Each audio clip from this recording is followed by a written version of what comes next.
Nous allons passer la parole à Pascal Couvineau, vice-président en charge des territoires, qui va vous parler donc d'une démarche qu'on a menée depuis notre élection sur un diagnostic pour nous permettre d'avoir une photographie la plus précise possible de la réalité de l'impact de la crise et puis des premières propositions issues de la cellule de relance.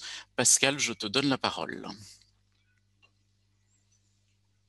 Tu peux activer ton micro. Oui, c'est fait. Ok, merci, merci Johan de me donner la parole. Donc, nous avons effectivement décidé, dès notre arrivée, de lancer un diagnostic territorial qui était dans un contexte un petit peu difficile, comme vous pouvez le voir dans cette diapositive. Donc, on vous rappelle un certain nombre d'éléments. Donc, janvier-février, premier protocole sur les compétitions. Mars, avril, mai, confinement et donc plus aucune pratique. Juin, reprise progressive selon les territoires avec un protocole parfois important. Et à partir d'octobre, à nouveau, un arrêt progressif de la pratique, quelques maintiens pour certains publics et une reprise pour les mineurs, mais depuis, ça a été arrêté pour l'ensemble des publics en début de cette année et que pour l'instant, nous n'avons pas de date quant à la reprise effective de notre sport qui, normalement, devait être programmée pour le 15 mai, mais on croit comprendre que pour le 15 mai, ce sera surtout une reprise pour les mineurs et peut-être plutôt début juin pour l'ensemble des pratiquants. Tout cela va bien sûr dépendre des chiffres sanitaires et de l'évolution de la maladie. Donc voici les impacts de cette situation. Donc, on a eu un arrêt de toutes les compétitions. Bien évidemment, dans la plupart des clubs, un arrêt des créneaux de jeu libre. Pas forcément partout, puisqu'il y a quelques territoires qui ont pu bénéficier d'une continuité de leur activité, notamment les territoires ultramarins. Autre chose qui a été effectivement l'impact de cette situation, c'est un gel total des classements, une incapacité à évaluer les procédures de labellisation, ce qui était normal puisque les clubs étaient fermés, tout ce qu'on a eu comme difficulté pour nos joueurs de haut niveau sur les qualifications olympiques et paralympiques, et toutes les enseignes qui sont spécialisées dans le matériel de notre sport, qui sont effectivement aujourd'hui en assez grande difficulté. Du point de vue de la fidélisation, bien évidemment, beaucoup de joueurs ont cessé de jouer compte tenu de la fermeture des gymnases et de la plupart des clubs sur le territoire national. Donc, perte d'habitude, souvent beaucoup de sédentarité. Il y a eu, dans certains endroits, des demandes de remboursement, soit des remboursements de la cotisation versée à un club, soit des demandes de remboursement de tout ou partie de la licence. Gros problème, et ça on le verra tout à l'heure dans la restitution du questionnaire que nous avons fait, rupture de lien entre les associations et leurs adhérents. Autre problème qu'on va pouvoir vous montrer, c'est le fait qu'il y a un désengagement des bénévoles. La possibilité, effectivement, depuis quelque temps, de pouvoir reprendre une activité à l'extérieur, notamment au travers du air badminton. Et puis, pour un certain nombre de personnes, compte tenu de la situation de leurs entreprises, des pertes de pouvoir d'achat, du fait notamment de la mise en chômage partiel d'une bonne partie des personnes. Et donc, voilà. Autre impact qu'on a pu, qu'on n'a pas forcément constaté, mais qu'on risque d'avoir sur l'aspect santé. Donc, il y a eu pendant cette période une très forte hausse de la sédentarité et donc des gens qui se sont totalement éloignés de la pratique sportive, avec donc les conséquences c'est éventuellement lors de la reprise et quand on lit un certain nombre d'éléments sur la reprise et l'éventuelle reprise des compétitions, le risque que mettent en avant un certain nombre d'entraîneurs sur un risque important de blessure parce que les gens vont vouloir reprendre très vite une activité alors que cela fait des mois qu'ils n'ont plus aucune activité sportive, et donc des risques accrus de blessures, donc des risques bien sûr cardiovasculaires. Et on sent chez les professionnels un moral qui n'est pas très bon. Pour les associations, les impacts, c'est souvent un effondrement total de leur modèle économique, que ce soit pour les clubs, les comités ou la fédération. Modèle économique qui est essentiellement basé sur la licence, puisque si on prend notre exemple, celui de la fédération, et je pense que Jules en parlera demain, notre modèle économique est essentiellement basé sur effectivement les adhérents des clubs, et que bien évidemment, avec une chute importante du nombre de licenciés, puisqu'on est passé en ce qui nous concerne de 190 000 à 130 000, eh bien une baisse importante des revenus. Et je pense que dans les clubs, on sent bien que dans les clubs, la situation est exactement la même. Nous avons on peut se poser un certain nombre de questions sur le financement des ligues qui visiblement ne sont pas forcément dans une situation extrêmement difficile. Des différents dialogues qu'on a pu avoir avec eux. Maintenant, ça ne remettra pas en cause notre implication dans le dialogue de gestion, ni sur celui de notre engagement sur les pôles espoirs. Ce que le questionnaire nous a montré, c'est qu'effectivement, il y a des disparités importantes entre les territoires, avec des territoires qui ont plus souffert que d'autres. Donc, c'est les conclusions qu'on peut tirer de ce questionnaire. Et puis, ensuite, un certain nombre de choses qui ont dû être annulées. Annulation des formations, difficulté à valider les cursus.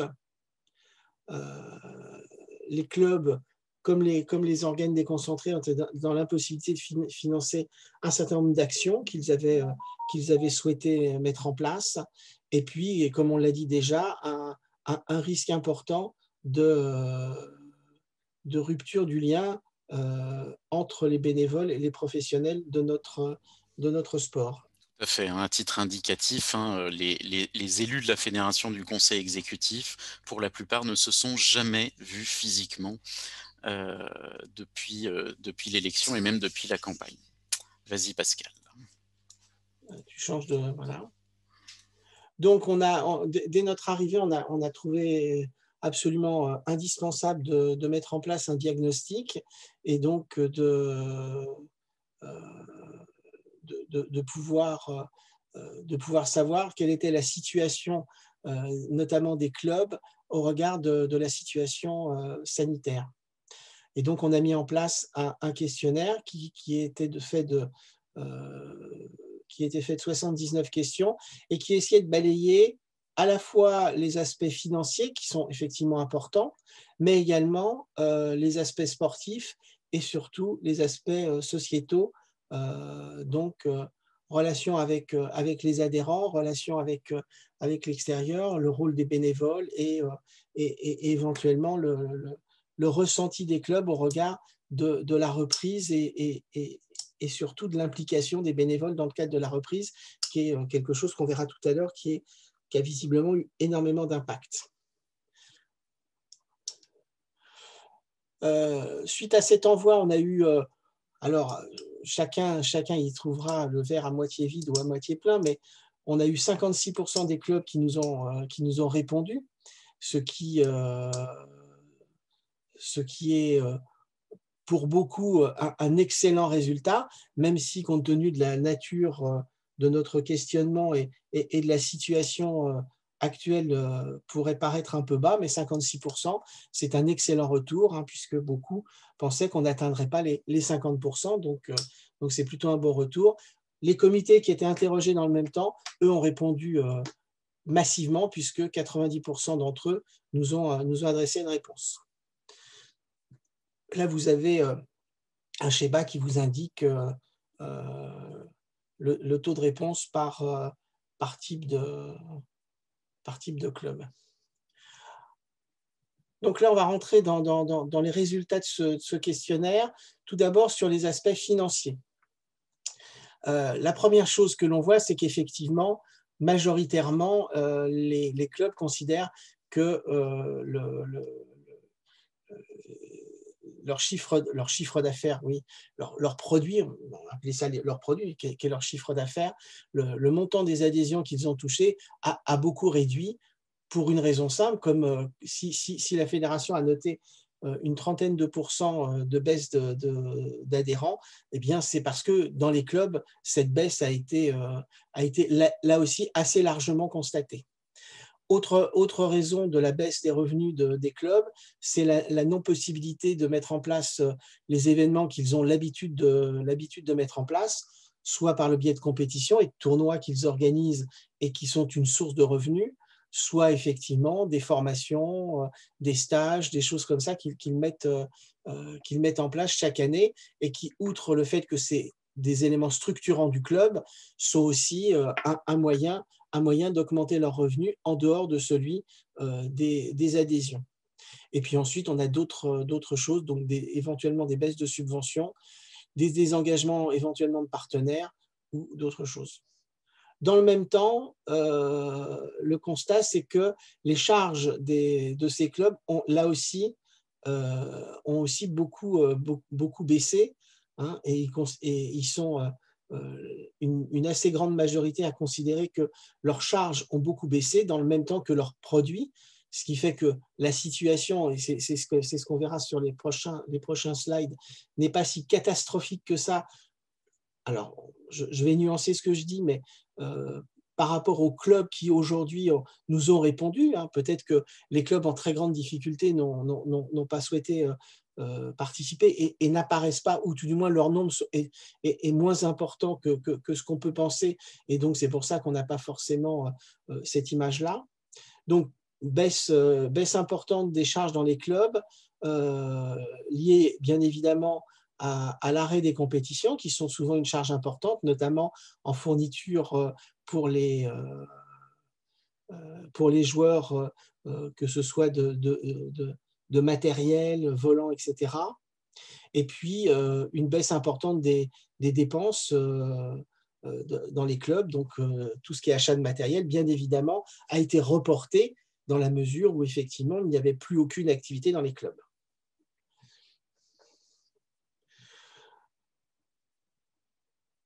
Quand on regarde effectivement ce slide-là, et je trouve qu'il est assez édifiant, la question qui a été posée, c'est est-ce que vous ne pourrez pas faire face aux dépenses sur lesquelles vous vous êtes engagé? Eh bien, globalement, les clubs répondent non.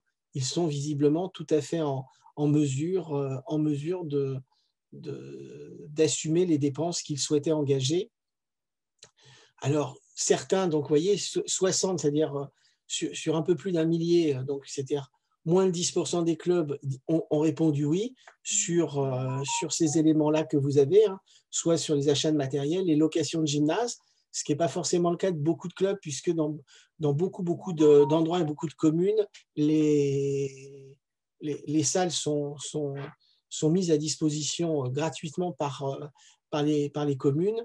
Alors, il y a des endroits où ce n'est pas le cas. Je sais que notamment à Paris, les clubs payent la location de leur gymnase.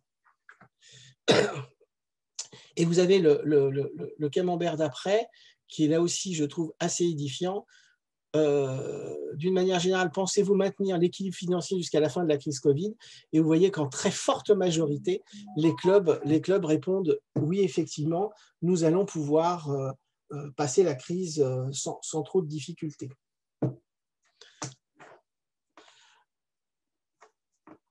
On change de slide, merci.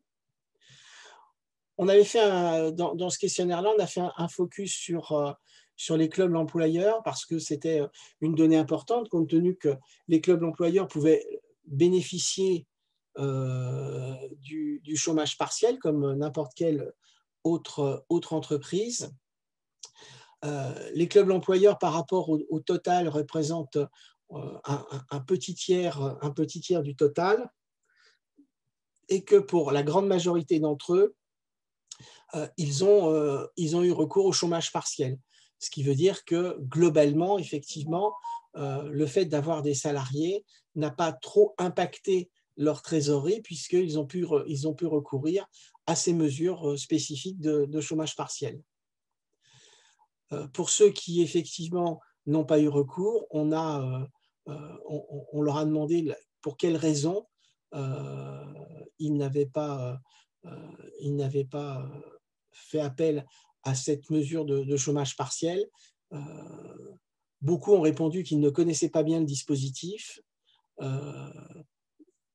Et pour d'autres, vous avez les raisons pour lesquelles, pour la grande majorité d'entre eux, les raisons pour lesquelles ils n'ont pas fait appel à ce type de dispositif. Ensuite, on leur a demandé s'ils souhaitaient à l'avenir, donc ceux qui ont des salariés, baisser leurs dépenses salariales. Là aussi, dans la grande majorité, ils ont répondu que non, ce qui est quand même intéressant, ce qui veut dire que quand on va redémarrer, tous vont avoir gardé leurs salariés, vont pouvoir redémarrer normalement dans les mêmes conditions qu'avant cette crise. Pour ceux qui pensent réduire leurs dépenses salariales, vous avez là aussi... vous avez aussi les postes sur lesquels ils souhaitent réduire leur... Non, je n'avais pas terminé. Merci. Ils souhaitent réduire l'activité salariale dans leur club. C'est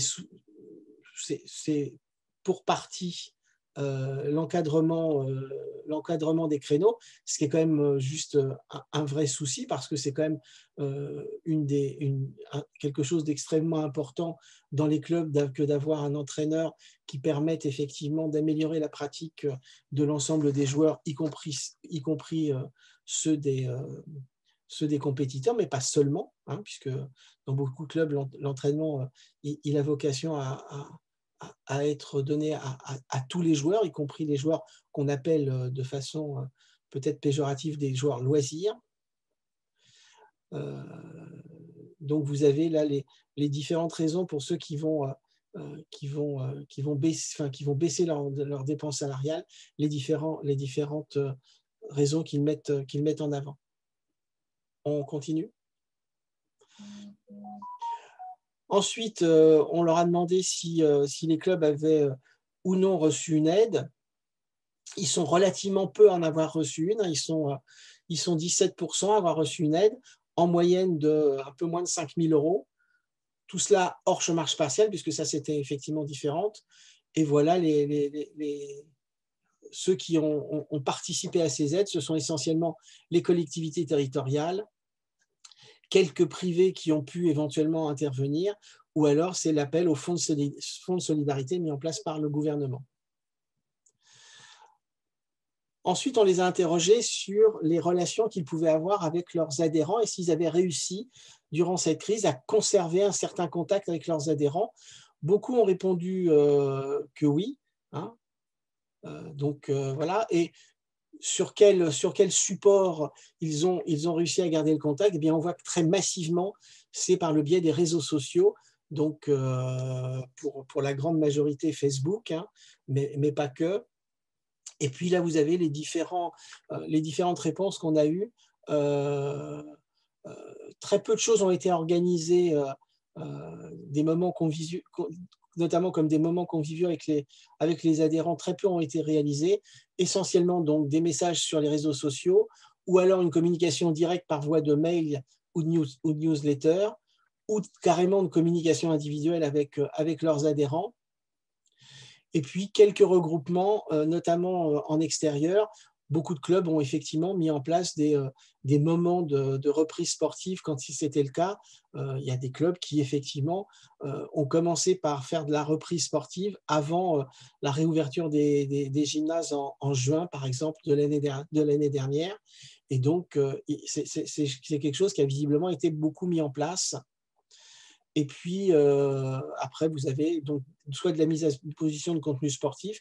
Il y avait quelques clubs qui, effectivement, avaient mis en place des contenus sportifs, y compris sur les réseaux sociaux. On continue. Ensuite, qu'est-ce qui a été privilégié dans la mise à disposition par la FFBAD d'éléments de communication?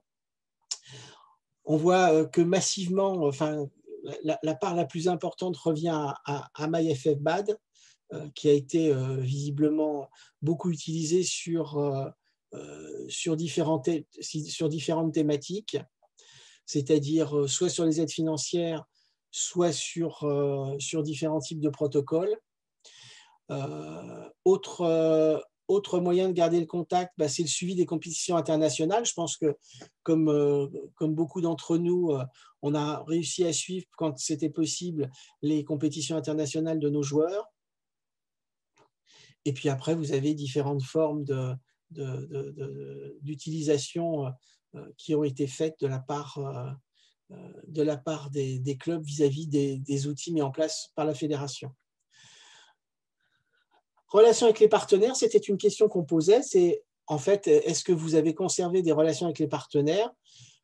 Globalement, les clubs nous ont dit on les maintient ou voire on en a créé quelques-uns. Donc c'est ce qui a été le plus majoritaire, notamment sur les liens avec les partenaires fédéraux ou les collectivités territoriales qui aident les clubs. Donc, globalement, ça a été un maintien global des aides, même si on note quand même que beaucoup de clubs nous ont parlé d'un affaiblissement de ces partenariats, que ce soit avec les organes déconcentrés et la fédération ou avec les partenaires institutionnels.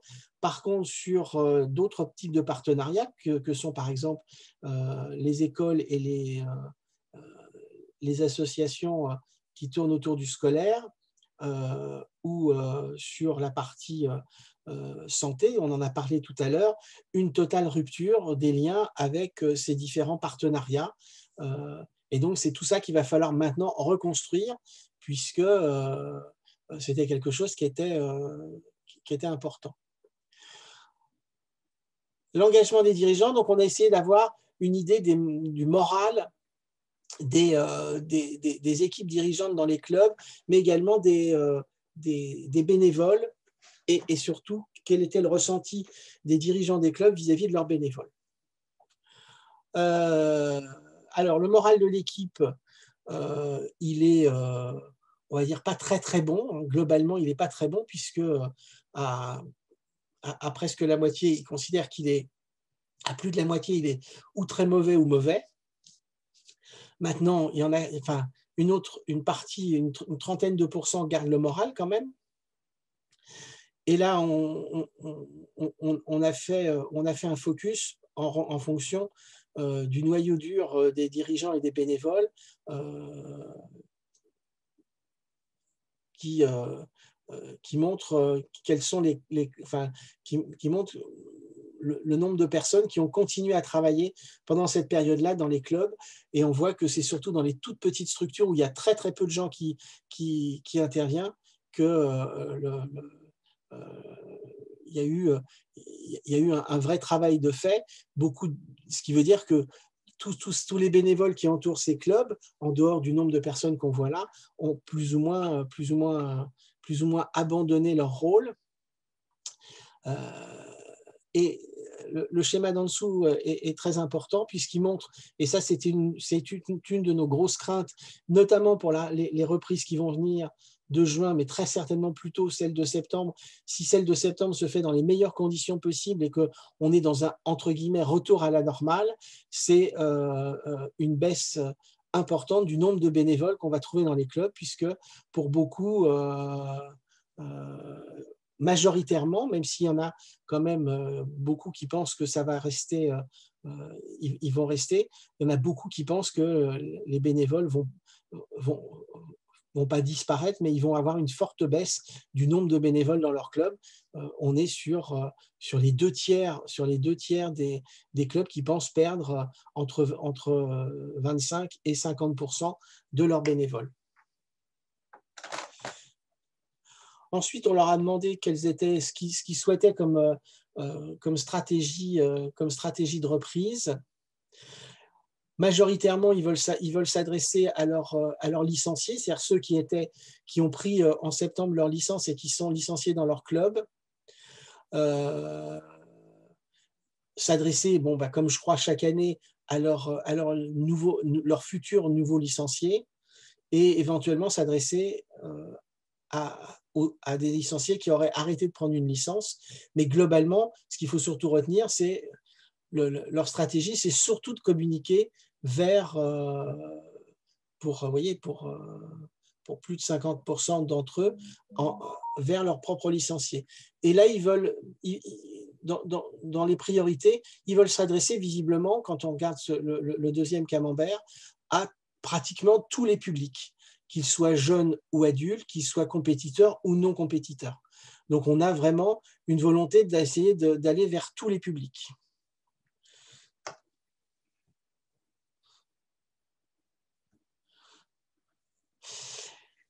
Et enfin, on leur avait demandé quelles étaient leurs attentes vis-à-vis de la FFBAD.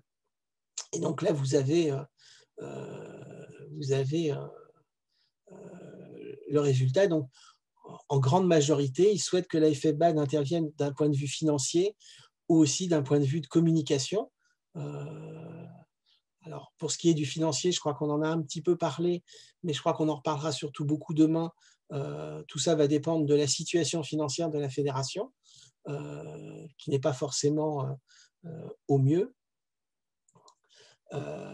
Et puis surtout, de grosses actions de communication. Ça, vous verrez que le plan de reprise qui a été déjà un peu réfléchi par un certain nombre de personnes va beaucoup faire en sorte que la communication soit impliquée dans cela. Merci Pascal. Donc tout ça, évidemment, ça va faire l'objet d'une synthèse qui vous servira, vous aussi, à argumenter auprès de vos collectivités. Et nous, on va s'en servir également pour aller décrire la situation du badminton fédéré auprès des décideurs. Et c'est toujours important d'avoir des chiffres, d'avoir cette photographie la plus précise possible pour pouvoir communiquer et pas parler dans le vent que le badminton va mal. Voilà, on sait en quels termes le badminton va mal. Et donc Pascal, ensuite, a été à la tête d'une cellule de relance dont vous découvrez la composition ici, qui représentait les territoires, les ligues, les comités, mais aussi les différents acteurs de la fédération, élus, salariés et cadres, avec les missions que vous voyez ici. Tout d'abord, la question des impacts, ne rien oublier dans les décisions à prendre suite à cette crise, mais aussi formuler des hypothèses pour l'avenir et bien évidemment assurer la cohérence des décisions et de ne pas avoir des secteurs qui tirent en sens inverse ou des territoires qui tirent en sens inverse. Et donc Pascal va pouvoir vous présenter quelques-unes des propositions qui ont été faites par cette cellule, juste pour revenir sur la partie sportive, puisque vous êtes beaucoup à attendre ces décisions-là, que ce soit sur les interclubs, sur la période de mutation, sur les labels, sur les circuits, sur le classement, sur les différents championnats. Les seules décisions qui ont été communiquées à ce jour sur la demande des comités d'organisation, c'est le report des différents championnats de France. Et donc nous aurons sur le week-end du 11 novembre les championnats de France jeunes et vétérans qui se dérouleront, et le France Élite à ce jour n'a pas trouvé de preneur. Et par contre, donc, le championnat de France Parabad, lui, est toujours maintenu début juillet dans l'ouest de la France. Et donc, je repasse la parole rapidement à Pascal pour la présentation de quelques propositions de la cellule de relance. Donc, comme vient de le dire Johan, donc, et comme on vous l'a montré, donc, il y a un certain nombre de personnes qui ont participé à cette cellule, notamment des représentants de ligue et des représentants de comité, mais également des salariés de la fédération et des élus donc, depuis décembre. Première action qui a été mis en avant par les différents acteurs, c'est autour de la journée olympique et paralympique du 23 juin 2021, faire une semaine festive pour l'ensemble des adhérents des clubs de badminton, faire une semaine conviviale qui permettrait effectivement de faire revenir dans les clubs tous les adhérents ayant pris leur licence, voire faire venir des gens qui souhaiteraient éventuellement intervenir ensuite et éventuellement devenir des licenciés par la suite. Et donc, c'est d'ouvrir effectivement et de faire des manifestations les plus conviviales possibles durant toute cette semaine. Donc, les clubs seraient amenés à organiser des animations pour tous les publics divers et variés, qui pourraient être aussi éventuellement un peu de compétition, donc à l'intérieur de ces clubs, entre les différentes personnes. Mais l'idée, c'est surtout de remettre en marche les clubs, aidés en cela par une communication de la fédération, une intervention de la fédération auprès des collectivités territoriales pour leur permettre d'avoir les gymnases ouverts et surtout que pendant cette semaine-là, les clubs puissent bénéficier de l'ouverture de ces gymnases. Donc, c'est ce que la fédération s'engagera à faire pour cette période-là. Et éventuellement, comme il est écrit à la fin, éventuellement la réactivation de la semaine du badminton solidaire avec Solibat telle qu'elle était envisagée au départ et qui n'a pas pu, qui avait été mis un petit peu entre parenthèses et qui pourrait effectivement avoir lieu en même temps. Autre mesure que nous souhaiterions mettre en place assez rapidement, c'est la mise en place d'un air bas de tour, ce qui permettrait effectivement, qui serait une animation itinérante autour du air badminton et qui permettrait au club, même si au moment où on en parle, les gymnases ne sont pas ouverts, permettre quand même une animation ludique dans les clubs pour tous les publics, quels qu'ils soient licenciés ou non licenciés. L'intervention de la fédération serait éventuellement la prise en charge des kits de Airbad et bien évidemment une communication fédérale tout autour de la mise en place de cette animation d'Air Badminton Tour. Donc, il faut, comme le rappelle la remarque d'en bas, c'est quand même une nouvelle discipline avec un matériel spécifique, ses propres règles et des infrastructures en extérieur qui peut éventuellement toucher un tout nouveau public. Donc ça, c'est la deuxième mesure qui a été réfléchie. Autre chose, et on en a parlé tout à l'heure en parlant de la santé, c'est la mise en place d'un guide de reprise en douceur. C'est-à-dire faire en sorte que quand les joueurs vont revenir, et quand je dis les joueurs, c'est tous les joueurs, qu'ils soient compétiteurs ou non, quand ils vont revenir dans les clubs pour éviter les accidents et les blessures, compte tenu que beaucoup se sont totalement sédentarisés pendant cette période de confinement ou de confinement qui ne veut pas le dire. Donc là, c'est effectivement quelque chose qui s'adresserait à tous les licenciés, compétiteurs ou non, et qui permettrait, et qui serait un livret qui serait produit par les techniciens fédéraux en lien avec la commission médicale et qui permettrait effectivement de donner des clés aux entraîneurs dans les clubs pour faire une reprise la plus douce possible et celle qui évitera à ce que les joueurs se blessent ou qu'il y ait des accidents suite à cette période. Autre chose qui a été souhaité être mis en place, c'est le parrainage. L'idée, c'est que chaque personne, chaque licencié qui parraine un nouveau licencié pourrait obtenir une légère réduction de sa licence sur l'année 2021-2022 parce qu'il a amené, on va dire, un futur nouveau licencié. L'idée, c'est surtout d'accroître le nombre de gens qui vont revenir dans les clubs au mois de septembre. Ça s'adresse absolument à tous les publics et bien évidemment, la mise en place de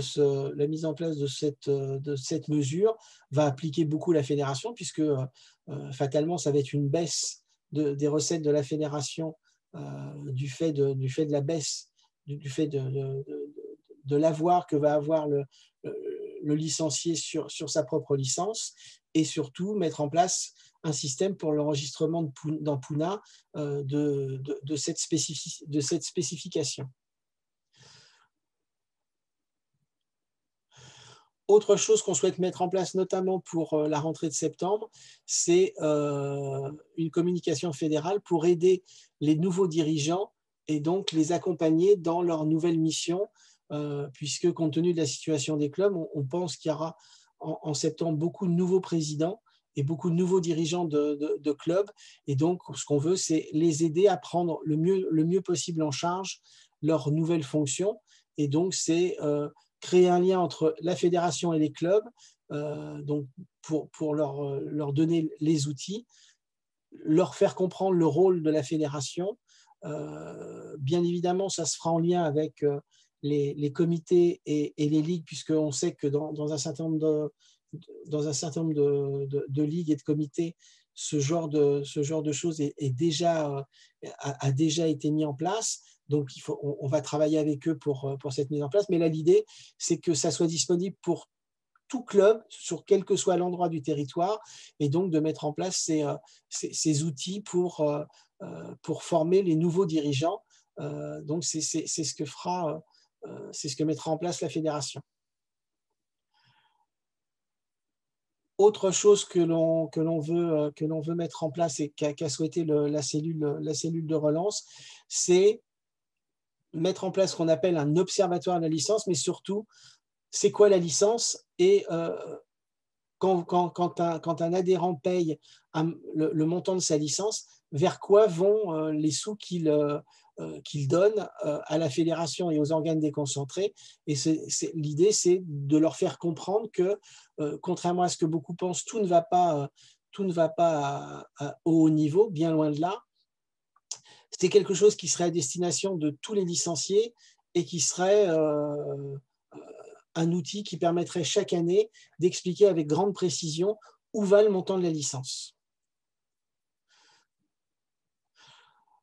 Ça, c'est les premières réflexions de ce groupe de travail. Ce groupe de travail va continuer à travailler et il va travailler sur beaucoup d'autres sujets, que ce soit la reprise éventuellement des compétitions, même s'il y a des choses déjà qui ont été actées par la fédération, mais on va réfléchir aussi à ce sujet-là, on va réfléchir au problème des mutations, et donc on va essayer effectivement de continuer à travailler avec le plus de territoire possible, parce que ça nous paraît important que ce type de cellule puisse avoir l'avis de beaucoup plus de territoires. Merci Pascal. Effectivement, cette cellule a la qualité de représenter différentes sensibilités de bénévoles, de professionnels issus de la fédération, issus des territoires, pour apporter une réponse, encore une fois, qui soit en lien avec les enjeux. Et qui puisse répondre. Alors certes, hein, je sais bien qu'aujourd'hui, il y a certainement de nombreux licenciés qui nous regardent et qui n'attendent qu'une chose, c'est la date de reprise du badminton et quel montant on rembourse aux licenciés. Et comme je l'ai déjà dit tout à l'heure, hein, ça n'est pas la réponse qui est possible aujourd'hui et ça ne solutionnerait rien encore une fois, au-delà d'un geste de principe qui coulerait la fédération, en toute transparence, la fédération sera bénéficiaire d'une part du fonds de compensation de 10 millions d'euros du ministère des Sports. Alors, c'est 10 millions pour l'ensemble des fédérations.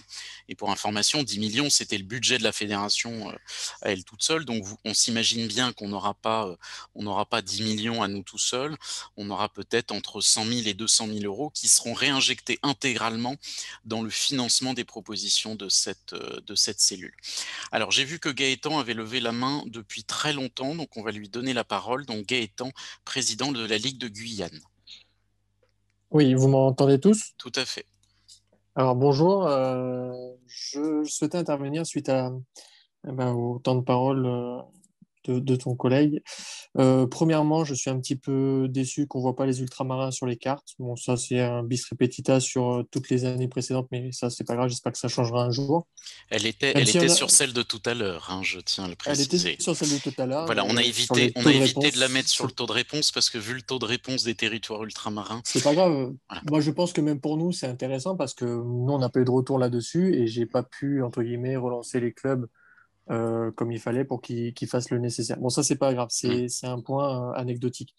Alors, j'ai bien noté aussi qu'on a dit que les ultramarins continuaient à jouer au badminton. Je voulais noter aussi que on joue pas au badminton, on pratique dans des conditions qui sont quand même difficiles avec les contraintes sanitaires, puisqu'on est soumis à des protocoles sanitaires qui sont très, très contraignants. Très, très contraignants. Et la Guyane, on est malheureusement sous tutelle sanitaire depuis mars 2020. On n'a pas repris normalement ou des liaisons avec les villes normales. On est vraiment avec des contraintes assez particulières. Donc ça, c'était un premier point. Alors, j'ai noté le plan de relance. Le plan de relance, je ne sais pas si vous allez le faire anticiper, puisque nous, on joue encore. Est-ce qu'il y aura un plan de relance anticipé ou est-ce que vous allez attendre que le ministère des Sports annonce une reprise dans la France métropolitaine? Donc ça, c'était ma première question. Ma deuxième question, j'ai aussi entendu que les bénévoles étaient sur le déclin au niveau des commandes, des actions au sein des clubs, des ligues et des comités. Moi, j'attire votre attention aussi sur l'aspect psychologique, puisque nous, en Guyane française, on a malheureusement un bénévole qui a mis fin à ses jours très récemment, justement par faute de pouvoir extérioriser, d'aller dans son club, de voir des copains, des amis, etc. Donc, il a malheureusement mis fin à ses jours. Donc, je voulais savoir s'il y avait un aspect qui sera pris en compte au niveau psychologique des bénévoles. Voilà, c'était les deux questions. Merci, merci Gaëtan, même si les informations ne sont pas réjouissantes sur la partie psychologique, hein, ça a été souligné par Pascal dans les impacts en particulier sur la santé. On a eu beaucoup de retours sur la santé psychologique des professionnels et pour ça le Cosmos a mis en place une cellule de soutien récemment. On va communiquer dessus prochainement. La campagne ANS 2021, il y a une partie qui est fléchée sur la créativité que vous pourrez avoir sur la remobilisation des bénévoles. Mais effectivement, on entend le cri d'alerte sur la santé psychologique des bénévoles qui sont privés d'une certaine part de réalisation quand on s'engage pour du bénévolat. Évidemment, ça donne du sens à nos vies et quand on en est privé, eh bien, on en arrive malheureusement à ce genre d'issue.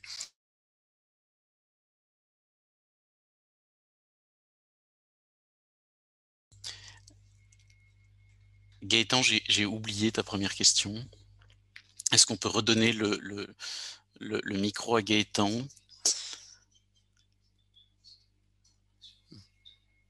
Allô, allô? Oui, c'est bon. Oui, excuse-moi, je te prie de C'est pas grave. m'excuser. Non, je disais, est-ce qu'il y aurait une Ah oui, sur potentielle l'anticipation. mise en place, voilà, de Tout à plan fait. de relance Pardon. anticipé? Toutes Et mes en, excuses. en parlant aussi, vous savez, la distance qu'on a avec la France métropolitaine, nous, on a des grosses contraintes avec les fournisseurs. Donc, je voulais savoir si ça, c'était pris en compte dans le plan de Alors relance. sur la partie fournisseur, là, on va réunir prochainement au sein du club de l'économie du BAD toutes les enseignes pour essayer justement de mettre à plat ces problématiques-là. Sur la question du plan de relance, donc vous le suivez hein, depuis le début de notre mandat. Maintenant, on fait un guide spécifique pour les territoires ultramarins, puisque chaque territoire a ses propres protocoles et on essaie de coller au mieux à la réalité pour que votre communication soit pas en porte-à-faux avec la communication fédérale. Et je te remercie Gaëtan de nous avoir alerté à un moment sur le sujet. On travaille hein, avec Cyril Berton pour vous apporter la réponse la plus adaptée et donc on sensibilise la cellule de relance au fait que les territoires ultramarins ne peuvent pas avoir la même dynamique puisque certains ont pu continuer même si c'est dans de mauvaises conditions, mais donc forcément le plan de relance ne peut pas être le même. Donc on a entendu l'alerte sur ce sujet-là. On passe la parole à Timothée des Hauts-de-France. Timothée, c'est à toi. Oui, bonjour à toutes et à tous. Alors, je voulais revenir un petit peu, on a beaucoup parlé cet après-midi de la baisse du nombre de licenciés et de la peur de septembre un petit peu. On a parlé effectivement de remboursement, de réduction. Je trouve qu'on n'a pas beaucoup parlé, moi, de la question qui va être principale, à laquelle on va devoir répondre en septembre, c'est est-ce que est-ce qu'on va pouvoir assurer aux futurs adhérents que les clubs vont pas devoir refermer dans l'année? Et je pense que c'est vraiment là l'enjeu parce que, alors certes, s'il n'y a pas de compétition, etc., on va peut-être sacrifier des générations, mais on en survivra. Si par contre on peut pas avoir de nouveaux adhérents, et je pense que cette question est centrale de répondre à oui, on peut vous assurer que les clubs fédérés ne fermeront pas au cours de l'année, pas plus que les écoles, par exemple. Je pense que ça va vraiment être l'attente au mois de septembre pour que les gens réadhèrent dans un club de sport en salle.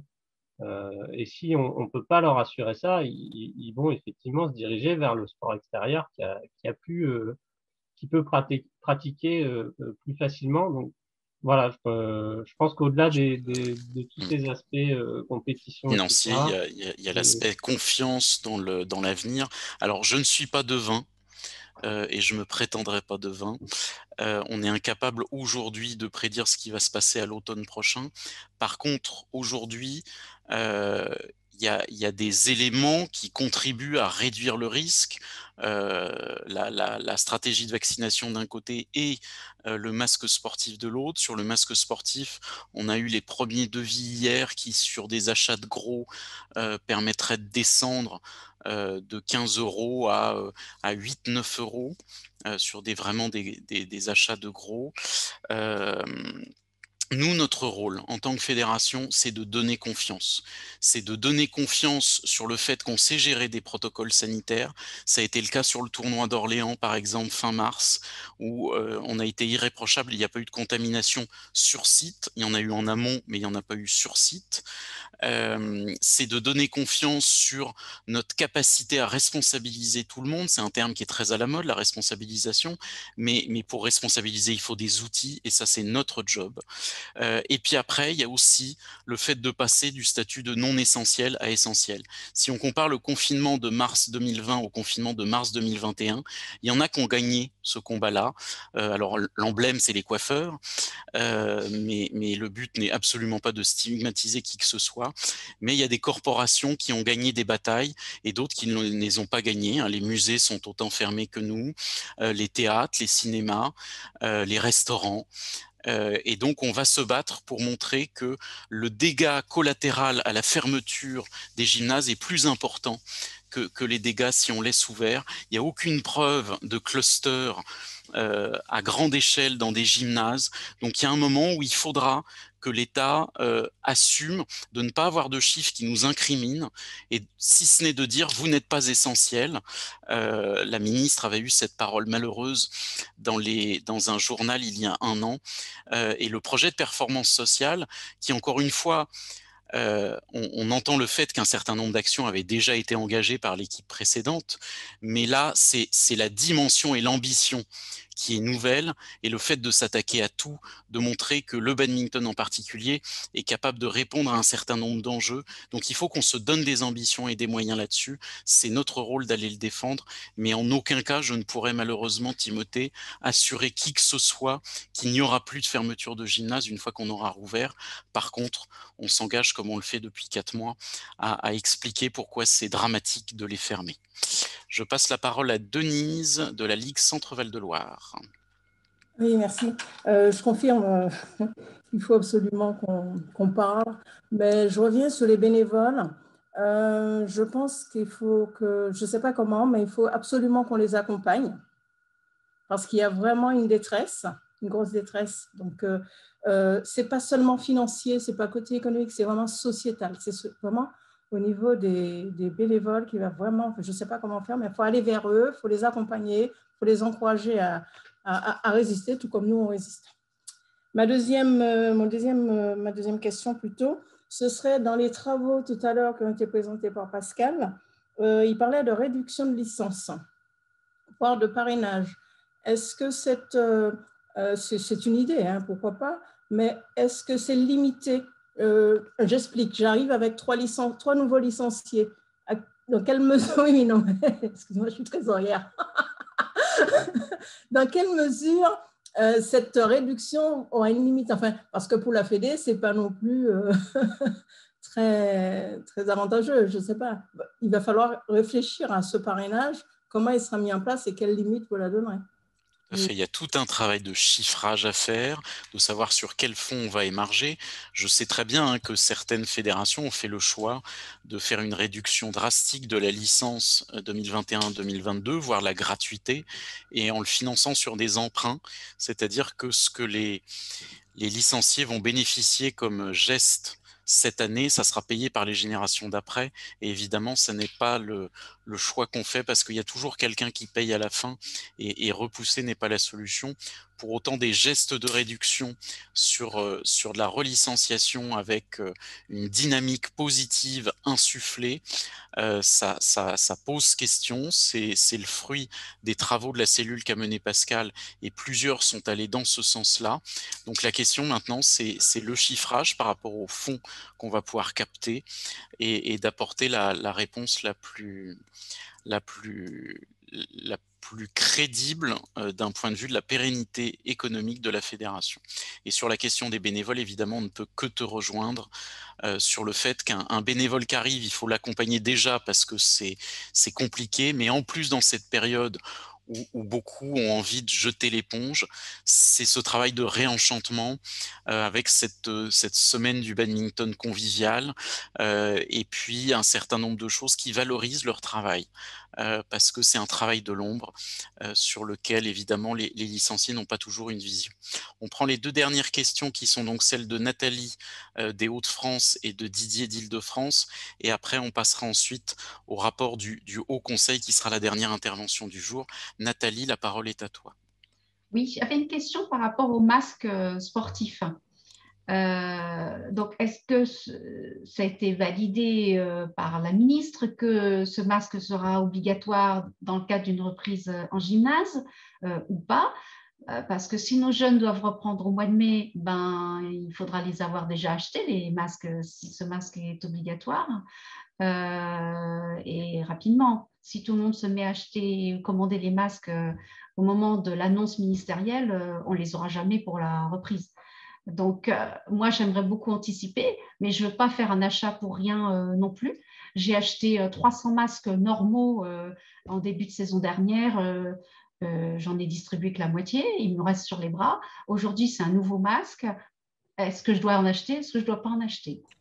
Voilà. Alors, je vais essayer de te faire la réponse la plus complète et synthétique en fonction des données dont on dispose. Et encore une fois, elles datent d'hier, donc on peut vous les donner et vous les partager.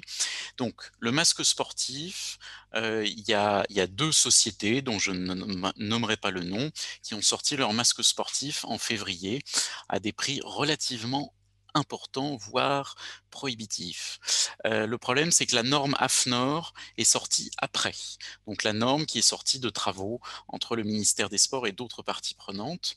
Et donc le premier masque sportif certifié AFNOR est sorti il y a 3 semaines au prix de 15 € pièce, avec une capacité de 96% au bout de 50 lavages.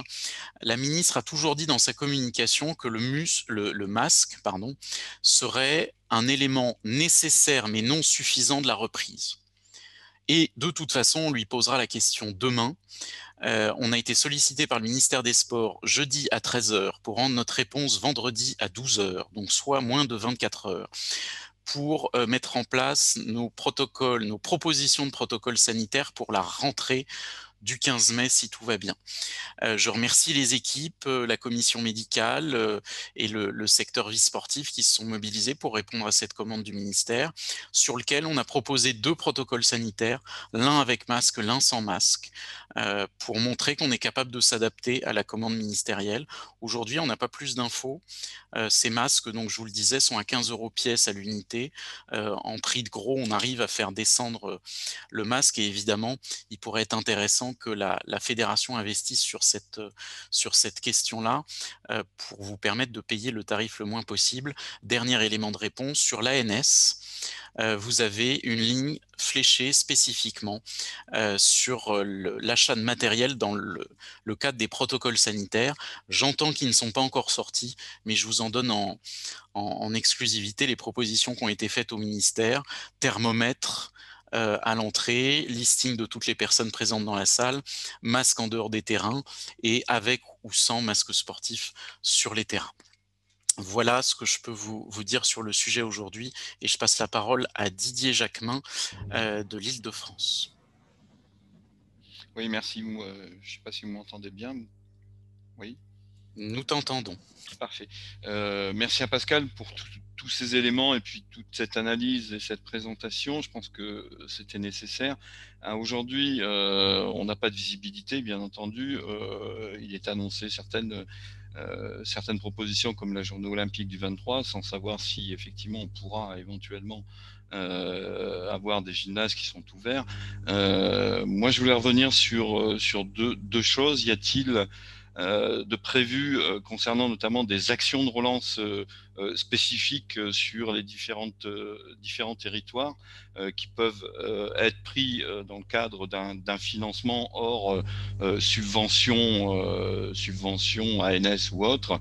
Et ma deuxième question était concernant la pratique extérieure. Aujourd'hui, on arrive dans une période qui est un peu plus propice dans le cadre estival. Vous avez tout à l'heure parlé qu'il n'y aurait pas de financement prévu ou une réduction de financement concernant notamment la mise en place du airbad ou du jeu de volant extérieur sur les budgets à venir. Moi, ma question, elle est sur ce sujet-là.